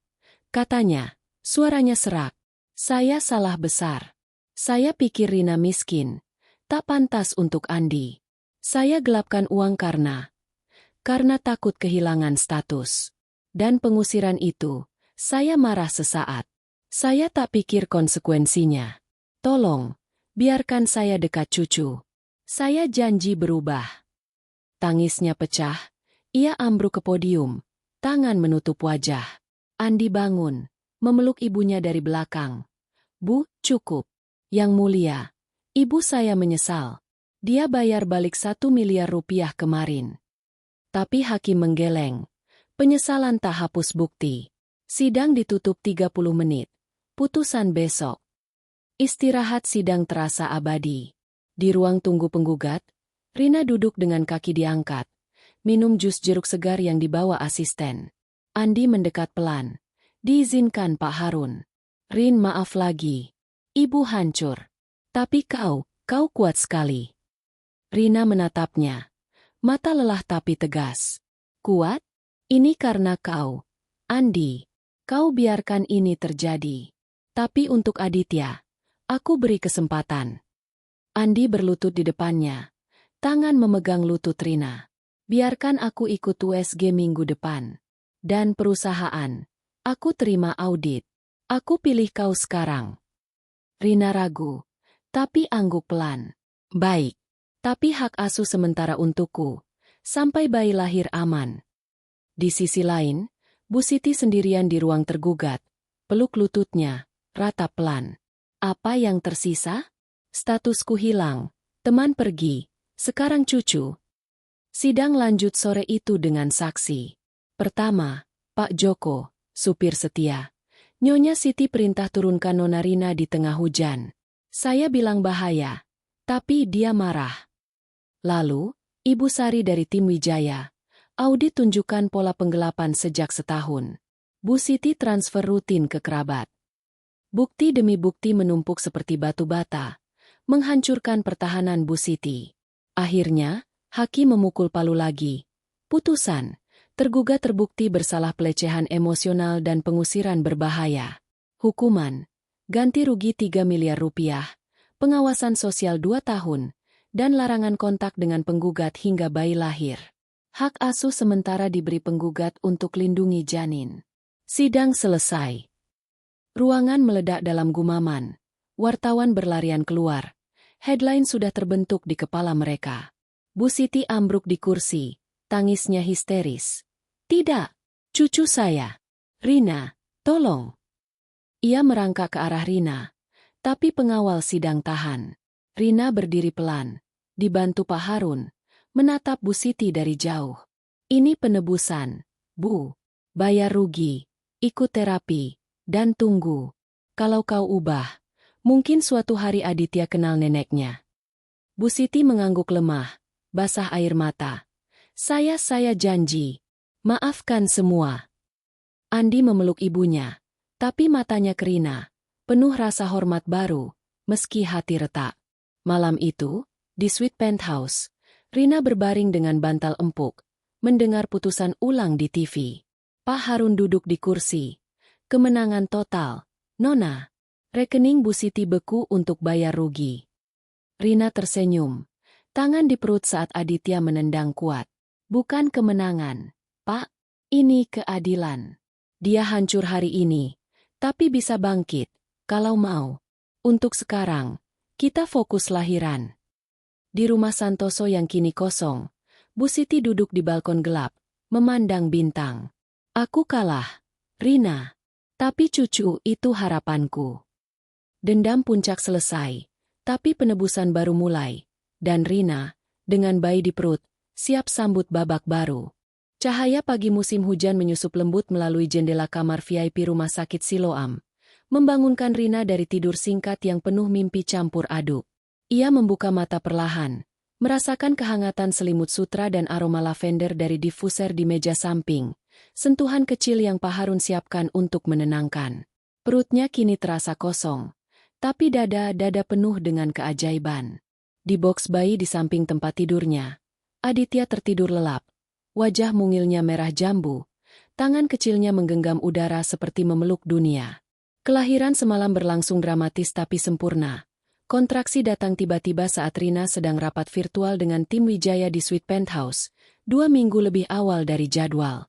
Ini bayi kuat, seperti ibunya, kata dokter saat itu, sambil mendorongnya ke ambulan pribadi.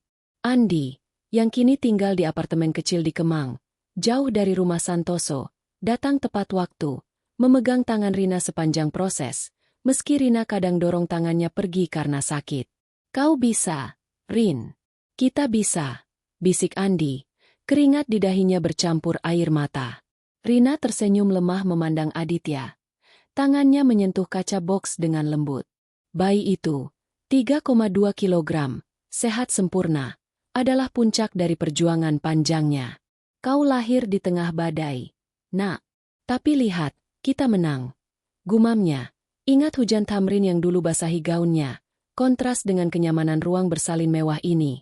Monitor jantung, perawat 24 jam, dan tim dokter spesialis yang Wijaya Foundation bayar penuh.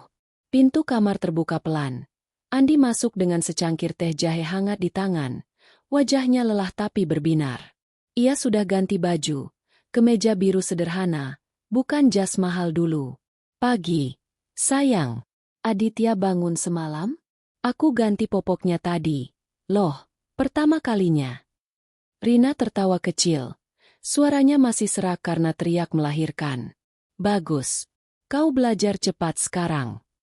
Andi duduk di tepi tempat tidur, mencium kening Rina. Terima kasih untuk semuanya. Kau beri aku kesempatan kedua. Perusahaan stabil sekarang, audit selesai, korupsi dibersihkan. Aku bangga padamu. Tak lama, pintu terbuka lagi. Kali ini lebih ragu. Bu Siti berdiri di ambang, mengenakan mantel wol sederhana dan syal polos. Tak ada perhiasan emas tebal atau gaun desainer. Rambutnya disanggul rapi tapi sederhana. Wajahnya tanpa make-up. Keriput di sudut mata terlihat jelas karena seminggu terapi wajib pengadilan. Ia membawa boneka beruang kecil di tangan. Mata coklatnya basah saat melihat boks bayi. Rina. Andi, boleh ibu masuk? Suaranya pelan. Penuh kerendahan hati yang dulu tak pernah ada. Rina menatapnya lama. Ingat putusan pengadilan 2 minggu lalu. Hak asuh sementara untuknya. Bu Siti hanya boleh kunjungi dengan izin. Tapi hari ini, Rina beri izin. Bukan karena lemah. Tapi karena Aditya butuh keluarga lengkap. Masuk. Bu. Tapi pelan. Dia tidur. Bu Siti melangkah hati-hati. Seperti takut pecah kaca di bawah kakinya. Ia berhenti di boks. Tangannya gemetar menyentuh boneka itu. Cucu ibu. Aditya. Mirip Andi kecil, ya? Rambut hitamnya. Air matanya jatuh pelan. Tapi ia lep cepat dengan sapu tangan katun murah. Andi bangun. Memeluk ibunya pelan. Bu. Duduk. Rina izinkan kau datang. Bu Siti duduk di kursi tamu. Matanya tak lepas dari bayi. Rina, terima kasih. Ibu. Ibu berubah. Terapi kemarin, psikolog bilang ibu punya masalah kontrol, karena takut kehilangan status setelah ayah Andi sakit dulu. Ibu salah besar padamu. Pengusiran itu. Ibu mimpi buruk setiap malam. Maafkan ibu. Nak, tolong. Suaranya pecah, ia berlutut di samping tempat tidur Rina, seperti di pesta amal dulu, tapi kali ini tulus, tanpa kamera, tanpa penonton. Rina menatapnya. Hati yang dulu penuh dendam kini terasa lebih ringan, seperti awan hujan yang sudah reda. Ia ingat pelajaran ayahnya. Dendam selesai saat kau beri ampun, nak. Bukan lupa, tapi bebaskan diri. Bu, berdiri, kata Rina lembut. Tangannya meraih lengan Bu Siti. Aku maafkan kau, parsial, seperti di pengadilan. Kau bayar rugi tepat waktu, ikut pengawasan sosial. Tapi sekarang pelajaran terakhir. Bu Siti mengangkat wajah. Mata penuh harap tapi takut. Rina lanjut. Suaranya tegas tapi hangat. Perusahaan Wijaya butuh staf admin di Bali. Gaji layak, tapi kerja keras. Bukan pesta sosialita. Tapi bantu anak yatim di yayasan kita. Penerbangan besok. Terima. Atau penjara menunggu. Bu Siti terpaku. Wajahnya campur kaget dan syukur. Bali? Kerja rendah? Ibu. Ibu terima. Apapun untuk dekat Aditya. Terima kasih. Rina. Kau lebih baik dari ibu. Andi tersenyum, memeluk keduanya pelan. Pertama kalinya sejak skandal. Ini awal baru. Bu. Kita bangun lagi. Pelan-pelan. Bu Siti angguk. Bangun dan dekati boks. Menyentuh jari kecil Aditya dengan hati-hati. Halo, cucu. Nenek janji jadi yang lebih baik. Saat itu, Aditya terbangun, menangis pelan, suara pertamanya yang nyaring. Perawat masuk, tapi Rina ambil bayi itu ke pelukannya, menyusui dengan tenang. Bu Siti mundur hormat. Matanya penuh air mata bahagia. Ibu pergi dulu, ya. Besok telepon. Ia pergi pelan. Langkahnya lebih ringan, membawa boneka beruang sebagai janji. Siang itu, setelah Bu Siti pergi, Rina dan Andi sendirian dengan Aditya. Andi ganti popok lagi, kikuk tapi belajar. Sementara Rina cerita masa kecilnya di Wijaya Estate. Ayahku bangun kerajaan itu dari nol, tapi dia ajari aku, kekuatan bukan uang, tapi keluarga. Andi angguk. Aku belajar pelajaran keras, Rin.